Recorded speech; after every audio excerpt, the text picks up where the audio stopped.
So tech career strategist is basically a person who helps people in the tech space to find their dream job and become successful leaders in the industry. So I do leadership coaching, I help people get unstuck in their careers. I've been a tester for close to 16 years now, and now I help other testers, reach their full potential. So that's what I do as part of my main job. I also do a lot of speaking. I'm passionate about sharing my thoughts and views on different things in life. And finally, I'm an author as well. Before getting into that, but if you want to find more information about me, you can definitely go check out my website. So talking about being an author, so I published a book called Skyrocket Your Career, and it was #5 on the Amazon bestseller list last year. And oh, thank you. Wow, really supportive crowd today. Thank you, yeah. No, I wrote this book to really help people get unstuck in their careers. And if you want to, check out more information about it or download a free chapter without even buying the book, you can go to this website as well. But that's a brief introduction about me because I think half the people may not know me. So with that out of the way, let's set some context. So I came to the United States in 2008 as an immigrant. And one of my first jobs was an internship as a developer at a company. And I faced many instances of stereotyping. And some of the examples were, here are some real life examples I had to go through.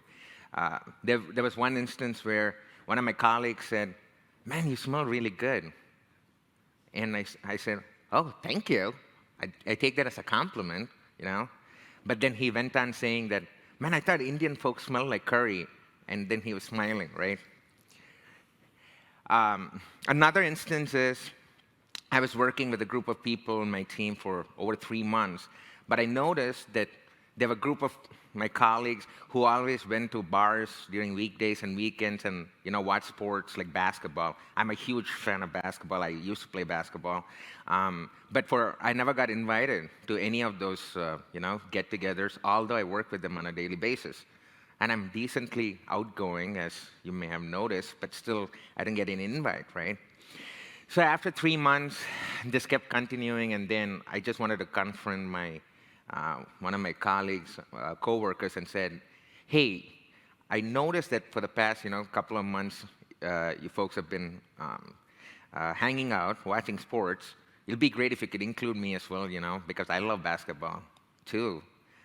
They said, "Oh my God, sorry, I didn't know that. I thought you watch only cricket." That's because I come from India, right? Again, in India, cricket is a religion. It's actually not a sport. But the point is still, they assumed that I don't watch American sports or basketball. I know these are all small, simple examples. It looks trivial at first, but then these keeps adding up and ballooning into a big balloon. And then at some point, you're going to hate yourself or something radical is going to happen. But before we get to that extent, that's why we want to take some preventive measures to prevent other people from being stereotyped. Especially, I know a lot of immigrants who get stereotyped because of their culture, the way they look, the religion, and I don't think that's right, and we probably want to take some corrective actions, right? So let's take some examples for what stereotyping or racism looks like. So today I'm specifically going to talk about microaggressions, which is racism in the workplace, but hang on with me, I'll define that term, but let's first define that context of what microaggressions look like. Okay, cool. So microaggressions are defined as verbal, behavioral, and environmental indignities that communicate hostile, derogatory, or negative racial slights and insults to the target person or group. Wow, so that was a really complex definition there, right? But I'm a simple guy, so what they actually meant was it is unintentional or intentional discrimination against people of marginalized communities, right? That's pretty much what microaggressions are. It's basically racism in the workplace, and they coined it microaggressions. Probably the next question is going to be, okay, what do some examples of microaggressions look like? So here are some examples. If you say I'm not a racist, I have several black friends, that's an example of it. To an Asian like me or a Latino person, if you say, why are you so quiet? We want to know what you think. Be more verbal. Speak up more. That is an example. Where are you from? I don't think you're from here. I get that a lot. Because, of course, from my accent, people think I have a weird accent. An Indian, American, who are you, right? But there's a better way to ask me, how this accent developed, right? You people, using that word you people, have so many times people say, I say people, but I never say you people. But the point is a lot of folks say, yeah, you people do this, right? You people do that. Most of the times that's unintentional, but it could have a ripple effect on who you are. So these are all examples of microaggressions. Okay, now we may think, I wonder how much it impacts your work environment or the world in general, right? So here's some startling facts about microaggressions. So a Glassdoor survey found that 42% of the employees in the US face racism in the workplace. And then a research done by University of Chicago, they did this where they sent resumes with fictitious names with Mark, Jack, and also La Quinta, Tanisha, and they found out that African American names receive Caucasian people with white names, they receive 50% more callbacks compared to African American, Hispanic, and Asian folks. So this was a research which was done. Google had to pay $3.8 million for systemic compensation and hiring discrimination as well. So this happens in big companies too. Only 7% of white people, when I say white, I'm talking about Caucasian people, believe there's racial discrimination. And then a research done by Duke University found that black women with natural hairstyles are considered less professional than straightened hairstyles. 70% of Asian and black workers in Britain say they've been victim of racism. 36% of people in Germany have faced racism, and the list goes on and on and on. I can just talk for 3 hours with just stats, right? So now we at least set the context that this is a global issue and something has to be done, right? So that was the point of me showing these facts. So now is the time where we bring change. It's time we start doing right, speaking right, and treating each other right at the workplace. So that being said, what are some ways we could reduce the stereotyping, the racism in the workplace? So based on my real life experiences, I'm going to discuss different strategies anyone can follow to reduce and curb this microaggression. So I know in my talk on the webpage it said I'm going to discuss 5 ways, but I wanted to go further and discuss 9 ways to actually reduce microaggression, because there's a lot I could talk about, but I thought these 9 things which I'm going to describe is going to cover the whole spectrum of what we need to know. We're going to go into each one of them in a second, and for some reason I'm having a problem with the clicker, so sorry about that. Okay, the first thing is respecting and understanding cultural differences. So currently we work with globally distributed teams, and when COVID happened, it didn't matter, it was globally distributed, but everyone was remote. But the point is, you work with people from different cultures. And that being said, it's really important to understand where they're coming from, what their cultural context is, because that's going to improve collaboration and also improve communication as well. And when we talk about collaboration and communication, there are 2 things we want to discuss. One is the verbal communication, and then you have written communication. So let's first talk about verbal communication. In a lot of countries, they're used to using idioms and phrases and pop culture references.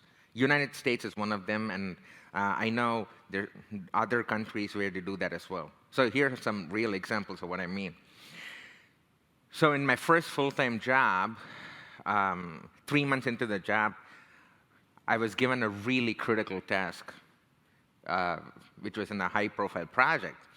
So in a meeting of 15 people, we discussed a lot of things, and then at the end, my project manager said, "May the force be with you." I said, "Cool, cool." You know what's the next thing I did? I went and Googled what "May the force be with you" means, because I didn't know it was a Star Wars reference. And I grew up in India. I didn't grow up watching Star Wars. And these are examples where people use pop culture references, and sometimes what is obvious to you may not be obvious to another person, right? So that's an example. And then another example is idioms and phrases, talking about that. When they say this product is a cash cow of the company, it doesn't mean this actual cow, right? So the point is, it's a revenue generator for the company. I know these seem silly, but when you work with distributed teams and use idioms and phrases or pop culture references, it's not so obvious. And people from different cultures, not everyone is bold enough to ask, "Hey, I don't understand that." They'll just nod their heads and, they'll go and they think that's the way of life. And it doesn't have to be that way if we are cognizant of what we are talking about. So that is in terms of verbal communication. So let's talk about written communication. So one of the biggest forms of written communication is email. Here are some startling facts about email. 269 billion emails are sent per day. And that number is going to increase to 316 billion emails per day at the end of 2021. And 4.1 billion users send email every day, right? So email communication is huge. But that being said, when you communicate via email, there's a lot of misunderstandings that could happen. And it has happened, especially, I could speak to it because when I was working in India, I had a client in the United States I was managing. When I was in the United States, I had a team in India I was managing. So I've been on both sides of the coin. That being said, let's take an example of what I mean here, right? Whoa, 1 second, hold on. I'm going to actually stop using the clicker.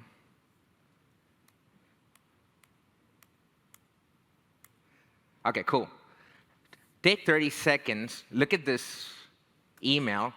Just to set some context, Rahul is in India, and John, let's say he's in Germany, and this day email which they sent, what do you observe in? There's a hand there, yeah.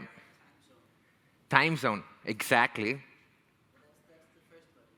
The second level is, have you thought about working hours in different time zones? Exactly.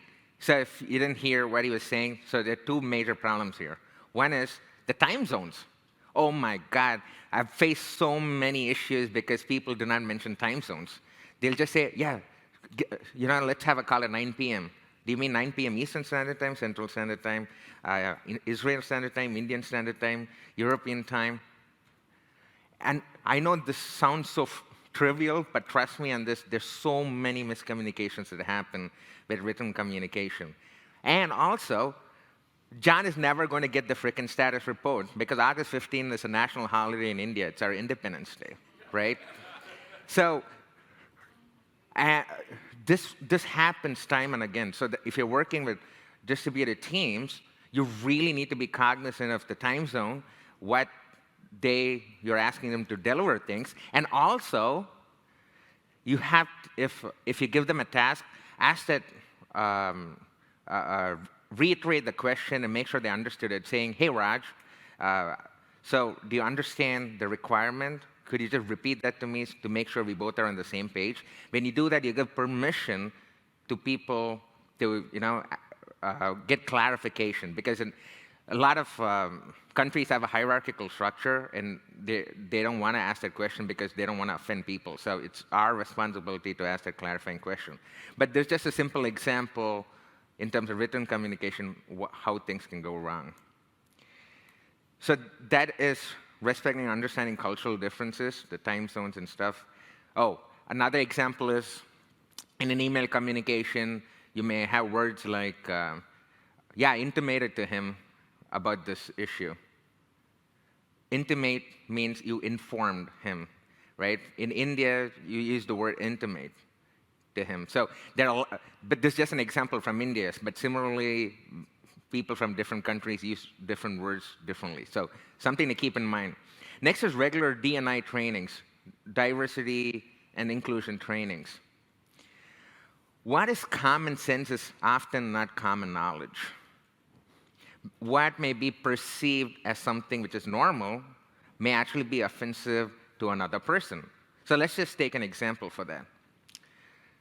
So there's this concept of personal space, which people respect. Like, for example, in the United States, I could talk about the United States because I'm from there. Not originally, obviously, but the point is, yes, I'm accustomed to the culture right now. So even before COVID hit, we had a 6 feet distance rule in the United States because you need to have that personal space. But what happens is some people from UK, from China, from India, based on the culture, what happens is they come really close to you. That's part of the culture. So say, for example, you're showing something to a developer. Usually the developer would maintain some distance. But for example, in India, they'll actually come really close to you. It's not because they want to be creepy. It's just that there's a cultural difference there. But how do you know all these things? That's where diversity and inclusion training needs to happen, because people need to know what is accepted in one culture, what is not accepted in a different culture, how people could react. These are all really important things people need to learn. And the personal space is a really common thing I get again and again. When I was managing a team, in fact, people complained to me saying, this person comes really close and stuff. Then I said, did you have a conversation, and did you know about your culture? So you need to start that education process and have trainings as well. So something to keep in mind. Next one is having mindful text conversations. So in this digital age of using Slack, Facebook Messenger, Skype, I don't know if people use Skype anymore, but the point is, at least Slack, right? So the point is, everything is digital communication. That being said, you really need to be mindful of what images you use, what phrases you use, what quotes you use, especially in group chats, because some emojis may be offensive to some cultures, and you may not know that. So if when in doubt, whether to use a certain emoji or phrase, if you're doubtful, it's an easy rule. Don't use it, You probably want to first get some clarification on it before you use those emojis or quotes. Because these are real things which have happened in my life. And for example, we had a group chat on Slack, and as a manager, I used to host these Potlucks, which I'll talk about in a second, and you'll know the reason why I'm talking about it. And we were in a group chat, and then I said, yeah, we're going to have an Indian theme party, and, try to get Indian food, dress up as Indian. And then a person in the chat message says, which Indian, dot or feather? Right, dot or feather. So in India, people wear dots. It's called bindi, and they wear dots here. But American Indians, they have feathers. So jokingly, he said dot or feather. But I'm a decently cool guy, so I knew he didn't know what he was saying. But then I had to tell him that, what, I know it sounds funny, but could be offensive to someone, right? These are all real examples. So be mindful of text conversations. Oh, next one is recruiting with diversity in mind. So what do we mean by that? Currently, the problem in the past 3-4 years is people or companies, they want to cap the diversity quota. So what I mean by that, to call yourself a diverse and inclusive company, in most of the countries, you have to meet a minimum quota. Like 12% of your population needs to have people of color, things like that. And now what companies are doing is, just to attract new talent, they want to make sure they meet the quota, so they're hiring people just so that they have people of color. but they're not hiring people based on the skill set. So they're treating people like numbers instead of valuing the person for what they bring to the table. And it's a really common issue which is happening right now. So we need to shift that mindset, in the sense, treat people as people, and also use common sense. So for example, in a team, if you have 6 people from the same country, speaking the same language, having same skill set, then it's just obvious that you probably want to bring another person from a different perspective, maybe from a different region. So use some common sense, but when coming to diversity, just make sure you treat people as people and don't make it a number game. And that is something to keep in mind as well, okay? Next one is encouraging open conversations. I think it's the leader's responsibility or the company's responsibility to facilitate these open conversations about workplace environments, culture, religion, race, things which could affect the workplace. This could be in the form of all-hands meetings, where you can have company-wide meetings, and then you can encourage people to ask questions like this about workplace issues, and then the employees feel that they're heard, and it actually increases team morale. There are also other ways you could actually encourage open conversations based on my experience. So I always used to host what is called Potlucks. How many of you have heard of Potlucks? Okay. Because I don't assume things, especially I'm in a different country right now, so I just want to make sure everyone is on the same page. So what I used to do is, people keep leaving and joining the team. It always happens. So every 2 months, what I used to do is I encourage people to cook their native food, and then we blocked 3 hours, and people will just bring their native food. The rule is you cannot buy stuff. You have to make stuff, and it should be from your culture. And it's not mandatory, but if you want to attend the potluck, it has to be a native food. And what that does is, food is a great conversation opener, just like beer, which we found out from the party.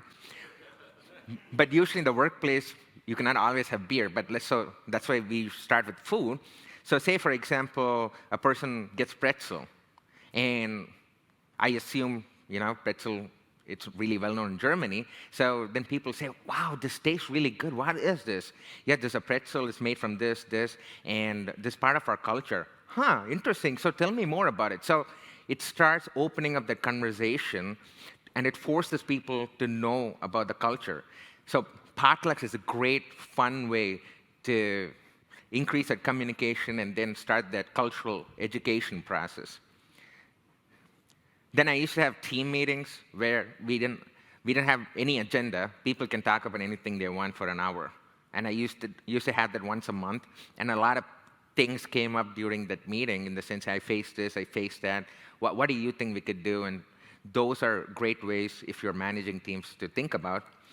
And then retrospective meetings, when you say what went well, what didn't, I used to go deeper, saying, okay, why do you think that didn't work out? Let's talk about it. How can we mitigate that? And just by spending more time on what didn't go well, then you could dig deep into some of these issues as well. Just something to think about, okay? Yep. I've had a few retros, various nationalities, but I sometimes feel that not everyone is eager to chip in, or even to have the conversation about why it felt, why it was wrong. Is there anything I need to be aware of when I'm conducting that? Is there anything that can help? And yeah. That's a great question. So just to make sure people in the back heard his question, he was saying, during retrospective meetings, you have people from different cultures, but not everyone is ready to open up or participate. So what do you do during those times? That's a great question, and that was going to happen.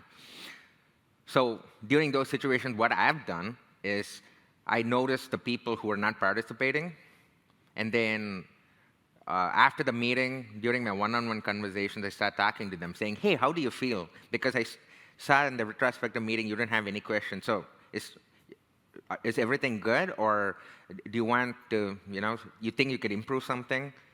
you start having those one-on-one conversations, because maybe some people are shy and they don't want to, they're afraid they'll be judged. And you as a leader have to set the cadence that there's no judgment during those meetings. And also, in spite of that, a person's not talking, then talk to them on a one-on-one basis and say that, you know what, feel free to open up. But if you still feel uncomfortable, which is fine, you could just talk to me on a one-on-one basis and we can figure things out. So that is a way I've handled it, and it's been really helpful. That's a great question. Any other questions before I proceed? You're going to have plenty of time for questions, don't worry, because this is going to be a shorter presentation. I keep saying this, but on the fly, I keep talking quite a bit. But the point is, no, but there's only final 2-3 things. So celebrating holidays just makes such a huge difference. Then you have people from different cultures celebrate those holidays. As a leader, it's your responsibility to know your team members. So when I was leading teams, I used to celebrate Indian festivals. Then I didn't work with a person from Germany, but there were people from other countries. But I used to mark my calendar all the holidays of the people who are working in my team. So I'll be reminded when there's something going on. Then I'll give them a greeting card, or I would wish them, and then I'll ask them during the stand-up to talk about the festival for like 30 seconds to a minute at least. That makes them feel included. It increases team morale, and it helps to build diverse and inclusive work environments. So that is something you want to keep in mind, celebrating holidays, and it really, really helps. And all these things have been tried and tested. It's based on my real-life experiences. So you can try it in your context and see whether it works or not.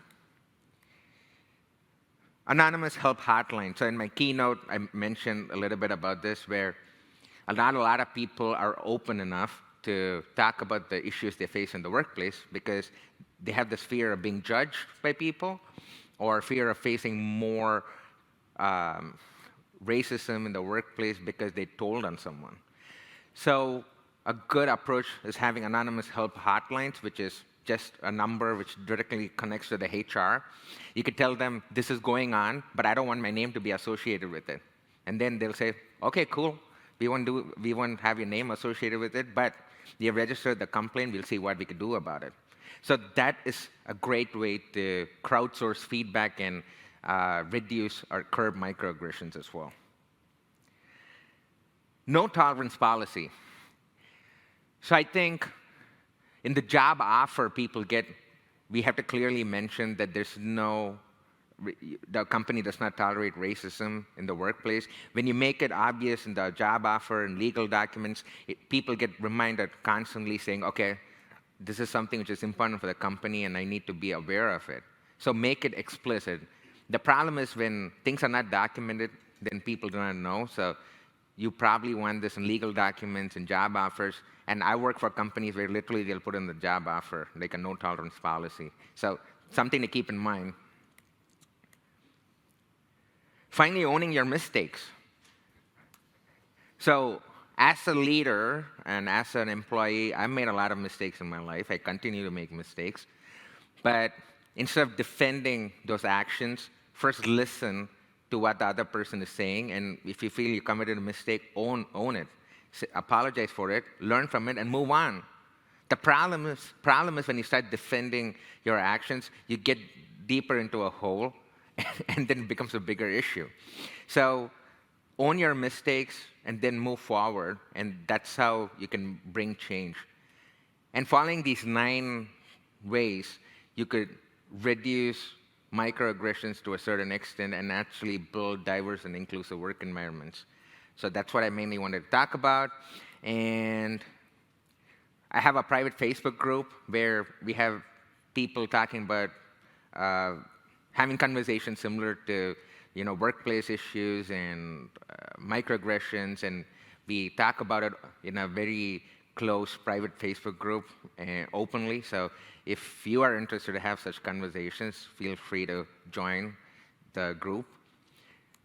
And also, I do a program every year where we set goals for that particular year. Then we talk about a lot of issues like this and try to see how to mitigate them.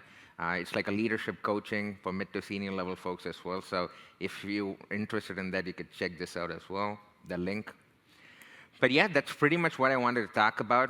As you can see, I can keep talking about stuff, but we have only so much time, and I want to get questions as well. So that's pretty much it. Thank you.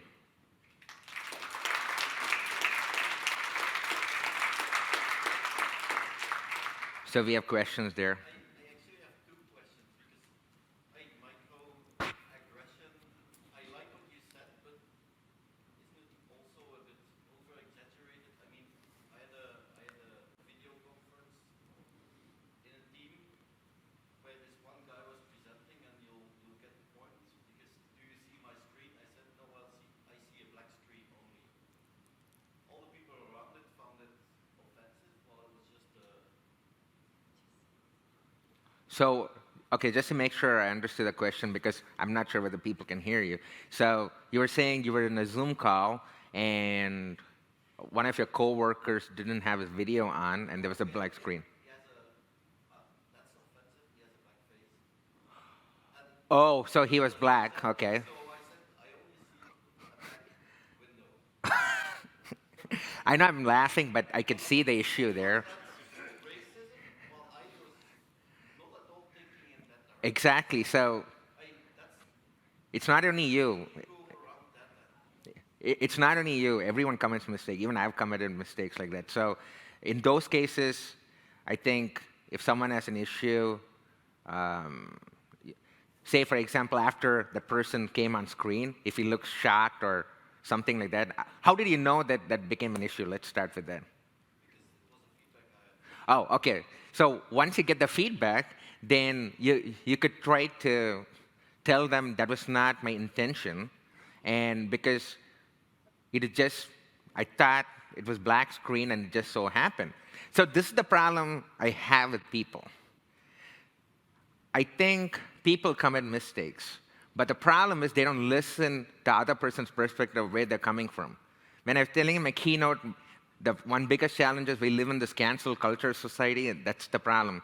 Because if there's one instance of someone committing a mistake, then immediately that person, no one will listen even what that other person has to say. So that is my biggest problem. So in your case, yes, unintentionally you did, it is microaggression, but that's why it's defined as unintentional or intentional discrimination against marginalized communities. That's the simplest definition.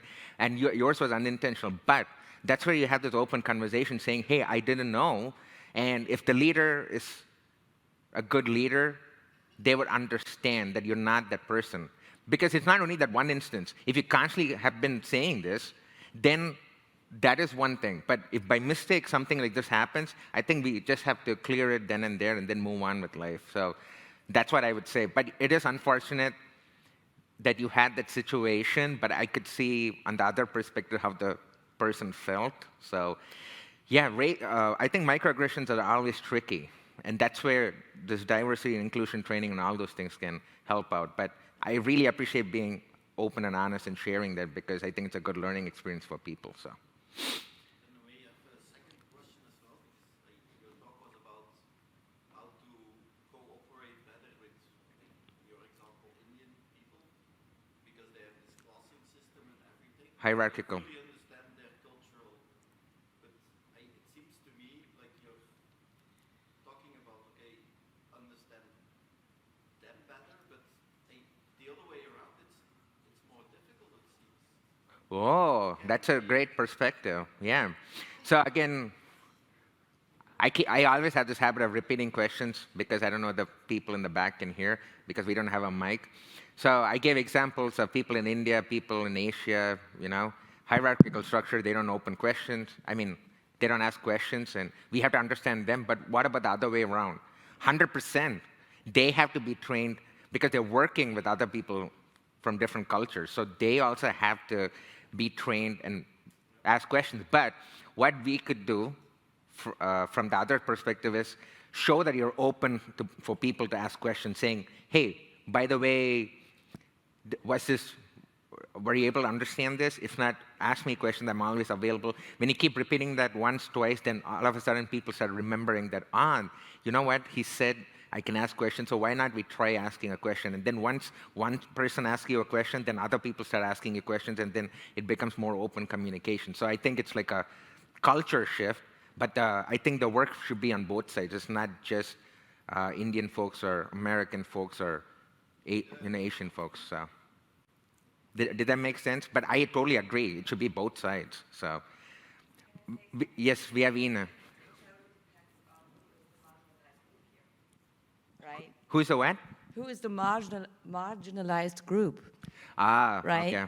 So I do really think that the people that are getting microaggressions mostly are people that are a marginalized group. It depends on that that distinction when you have a correlation in the work field like that. So I think that it really is more part of that culture that is not marginalized to open up to the marginalized group. But that's just my opinion. Right, that's a great point. At the same token, I think everyone needs to be open. But yes, I think marginalized communities are hit harder than non-marginalized communities, so I totally get that, but I think everyone needs to be open in this day and age because there can be many misunderstandings when you're communicating with people. So the more open-minded people are, the better it would be. But yes, I agree. Yep, we have a couple of questions there. Yeah. Hi, Raj. So yeah, also being from India and having worked in Germany for the last 4.5, 5 years, I could relate a lot. Oh, you're from India? I didn't know that. I'm just messing with you, sorry. So is that a microaggression? I don't know. Sorry, keep going though. It could be. Yeah, perhaps that's the problem. Humor must be on both sides, and it must be. Exactly. Yeah. So, but yeah, sorry, keep going. Yeah. From what I see within the Indian community in Europe and in Germany is that once we keep facing these microaggressions, what eventually happens is that it keeps building up and we eventually give up and then we move to a large international team that speaks English or that is a bit more open. Do you have any advices on what to do if we keep up getting these microaggressions, and is there any way that we can maybe try to correct it somehow?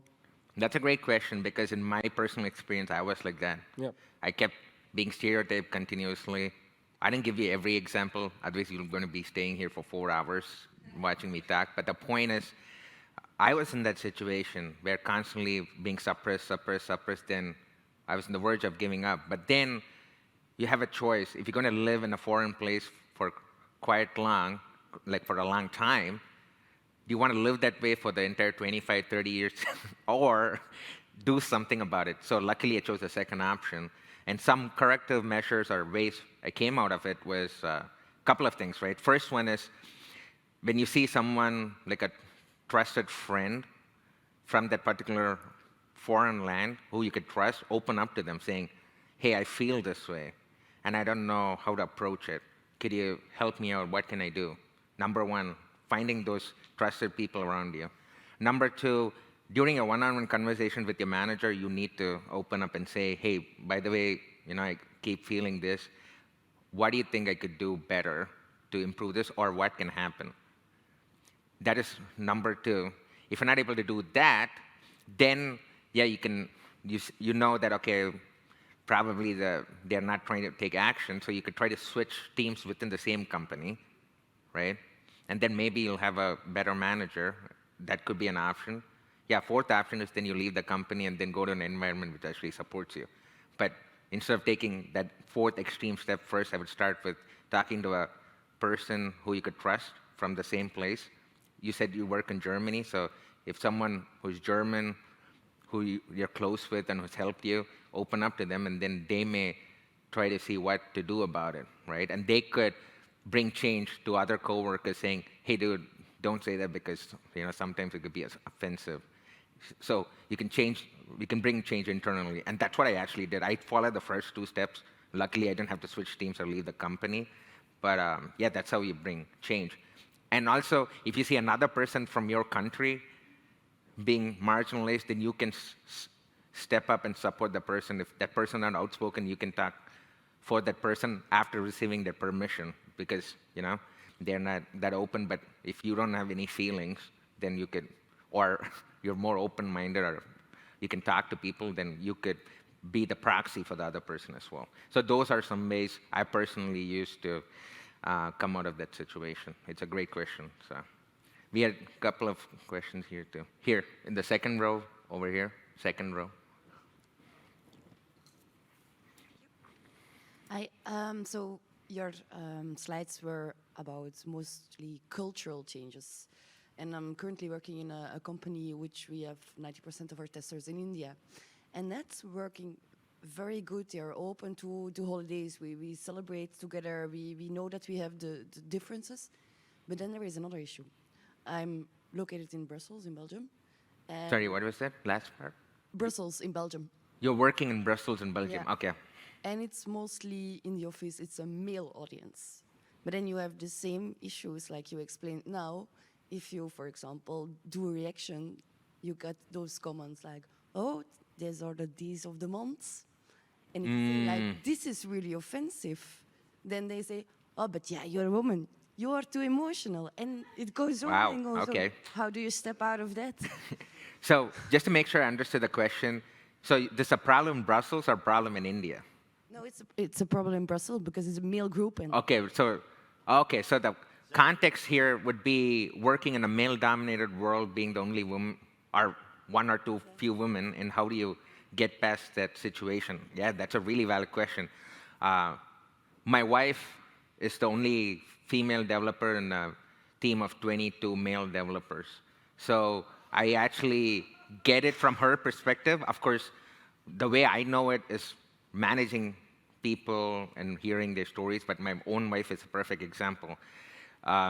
In those cases, I would say a couple of similar suggestions, which would be that if you see a woman, okay, first let's take a step back. If you have a woman leader at the company, they can usually get your perspective. So that's what I asked my wife to do. Her name is Caroline. She was facing issues similar to yours, and then she took up the issue with one of the partners of the company who was a woman, saying, I want to schedule a one-on-one with you and talk about something. Then she started talking to her, saying, how did you handle this? Because the company is owned by 3 people, 1 woman and 2 men. But as a woman, how do you do it? So she was able to get some insights, and then the woman leader was able to bring some changes through the back end to reduce these occurrences. But I do agree it's an ongoing issue, and unfortunately, women have to face. But approach a woman leader who could be your confidant, who could be your supporter. Then tell your manager that you're facing these issues and it's pretty offensive, right? But then they react the same way. Yeah? If you tell them it's offensive talking me this way, then they say, but you're a woman, you're too emotional. And then it goes on and on and on. It never stops. That's really bad, and I feel sorry about that. One way, these are all from a male perspective, I'm saying. One way could be, imagine if someone talks to your wife about that, how would you feel? I just want to, understand. Now change the tables. That's why you have to go to therapy, because they teach you all this stuff. But the point is, you change the table saying, if it was your wife or your daughter, usually pull the daughter card. Usually people get more into that. Don't say Raj told me to do this and then quote me on Twitter and stuff. What I'm trying to say here is, if people are jackasses, then you have to be really raw, and then you have to tell them if it was your daughter or your wife, how it would make you feel. And then you have to stop, don't keep talking. Let that person, realize and digest that, and then see how that person reacts. In spite of that, if you say, I'll be okay with it, then he's an asshole. So you just cannot do anything about that, because there are people who do not want to change at all. And I apologize for you swearing, but the point is, no, it irritates me, because my wife goes through the same things, and it's very unfortunate. But I would say a woman leader, approaching them, Second one is reversing the roles with your manager and say how it would make you feel if it was your daughter. Does your manager have a daughter? I hope you have. Oh, but maybe he may have a wife, or you could creep on Facebook, but whatever you do. Again, the point is there's a lot of stuff you could do, but I'm just saying, yeah, just reverse the roles. And this technique is not only for this situation that is reversing the roles, even when you're in a project, and then they keep arguing, then you would say, okay, if it was you, what would you do? And then immediately they'll become silent, So you always reverse the roles. It's a really good strategy. So. Thank you. We had another question here. I thought there were some hands. No? Okay. I have a remark. I don't think you should go to particularly to the woman manager, because women can be a bitch too. So. Oh, okay. Right. No, I mean, it's not about woman and man. Actually, I think you should find someone more, trustful, like your alias, whoever you feel more comfortable, and talk to them. And it doesn't have to be women, for example. It can be man who is very open. Understanding. And very understanding. They might even help more. Because if you go to a woman and say, she might, there are two versions. She might say, oh, this is not happening to me. Why is this happening to you? And it's like, maybe it's your fault, And second option is that then men in this context says something to another man. They listen to men more than to women. So, what I'm saying is, like, it's your manager or whoever you complain, it should not definitely be a woman. It should be whoever you trust more, whoever you can back you up more. That's a great point. And also, one thing I forgot to mention was, that's why your HR folks are there. Did you try actually talking to the HR? Because they're actually their responsibility is to prevent issues like what you're going through. So.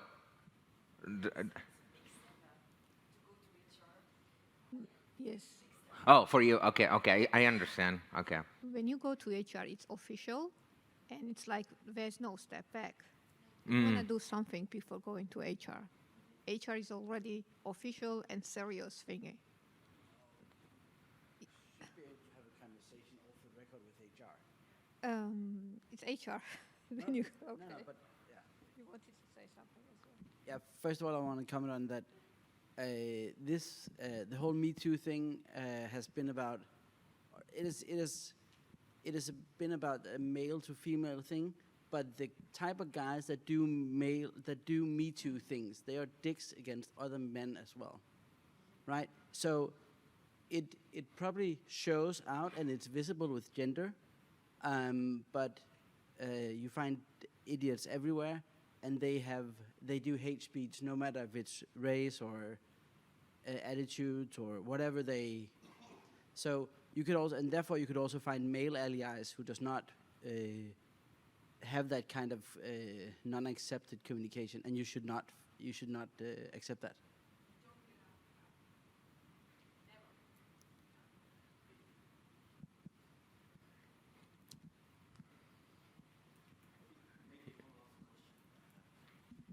When you talked about diversity in the company, in my company where I'm working, they are really keen on diversity and everything. I think it's fine. But they also set some rules like, okay, in a meeting there must at least be one woman in there. What's your opinion on that way of thinking? You don't need to mention the company name, but out of curiosity, what country do you come? You're Germany or Belgium? Interesting. French company, okay. Again, this is just for my educational purpose. I'm not, trying to make. So, wow. So, so. I just have a comment to that. There's actually scientific proof that teams that have, now I would say both genders, but I would say not only one gender in the room, actually perform better than single gender teams. So you could actually argue this on base science basic science argues that create a team, have more than one gender, and you do better. But the point is, would you say, go tell that to your manager saying, based on science, having, then they would say, I actually do not care. Yeah, but the point, no, from your perspective, I get it, but you may, one way to bring it up, I'm just trying to think, if I was the person like you, what would I do? I would probably jokingly, casually, if we had team outings or having a beer, more calmer atmosphere, you would say, hey, by the way, Paul, I was just curious, why do you have this rule, like one woman has to represent? Just curious. When you say that, then you can hear the other person's perspective, and then you could find out what is actually happening, right? You don't have to argue or be, too assertive, but you could just say, hey, by the way, I was just curious, why there's always one woman in the team? Huh, okay. Based on whatever he says, then has that worked actually in most of? So you can continue the conversation like that, casually, without offending the person, because that's a very tricky situation. But again, that's unfortunate that is happening. But if I were you, that's what I would do, casual conversation to find out what the reason was, so. I thought there was some question here.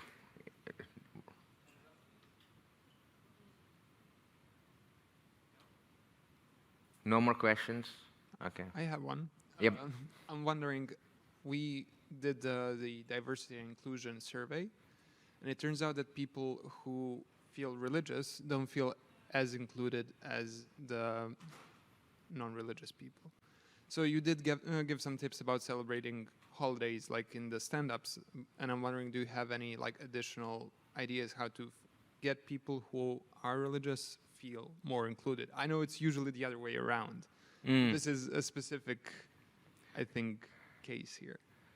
So we try to celebrate major holidays, not every religious holiday, because, for example, if you have an Indian team and if you're going to celebrate every festival, then it's always a holiday, and So the point is, first of all, it's a case-by-case basis. What you're celebrating, like Christmas, it could be non-religious too. So, although yes, I know the story and stuff, but it's an occasion where people gather and be happy, right? So the way you, as a leader, you could say, we're just celebrating and enjoying each other's company. So if you say it that way, you could take the conversation away from religious or non-religious to actually celebrating other people's country or festivals.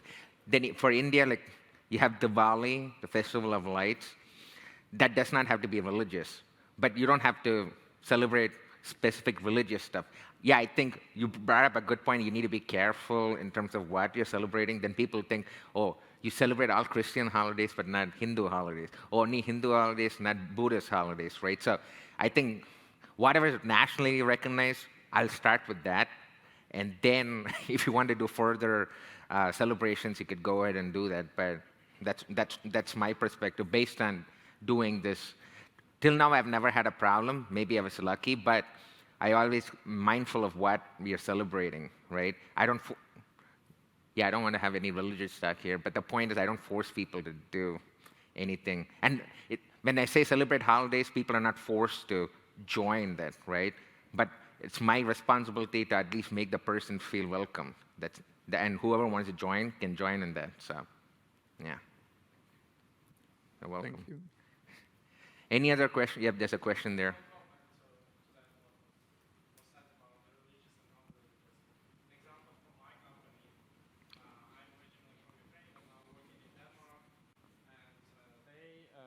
They had, for ages, it was part of a culture to have the Christmas party. It was called a Christmas party. But now, as far as it's a trend in America to call it end of year party, this year it was renamed to end of year and not a Christmas one, because of that we want to be more diverse and inclusive. Wow. That's an example of overthinking of that Many things that we're trying to apply, we're not looking initially on the market and initially of the part of the culture, and we're doing it because it's a trend now and the hype. Right. Yeah, I think it's a case-by-case basis and who's running the company. It's hard when you talk about these things because, yeah, to what extent are you going to go? But the basic thing is you have to make people feel welcomed and included. That's the basics. And then you take it from there. And then how you take it, you know, it's a case-by-case basis. But I could see how they renamed the Christmas party into end of the year party. Yeah, I never even thought that could offend people. But again, see, I don't know all the things, right? So if someone complained to me saying, how can you do this? Then I would say, oh, sorry, I never even thought about that. So own your mistakes and then you move on, right? And then see what to do. So, but thanks for sharing that, yeah. Any other questions? I think we're Cool, thank you, I appreciate it. Thank you.